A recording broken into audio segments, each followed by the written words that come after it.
পবিত্র রমজান মাসের ৩০ দিনের রোজার রয়েছে ৩০টি ফজিলত। আজ চতুর্থ রমজান।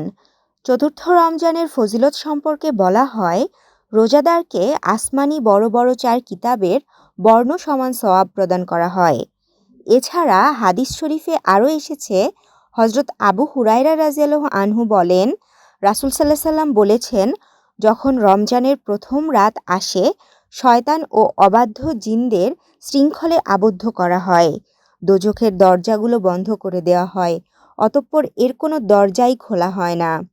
বেহেশতের দরজাগুলো খুলে দেওয়া হয়, অতঃপর এর কোনো দরজাই বন্ধ করা হয় না। রমজানের ফজিলত সম্পর্কে বিখ্যাত সাহাবী হজরত আবদুল্লাহ ইবনে ওমর রাদিয়াল্লাহু আনহু থেকে একটি হাদিস বর্ণিত হয়েছে।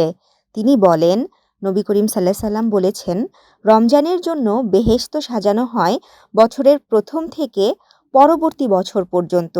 তিনি বলেন, যখন রমজান মাসের প্রথম দিন উপস্থিত হয়, বেহেশতের গাছের পাতা হতে আরশের নিচে বড় বড় চোখ বিশিষ্ট হুরদের প্রতি বিশেষ হাওয়া প্রবাহিত হয়।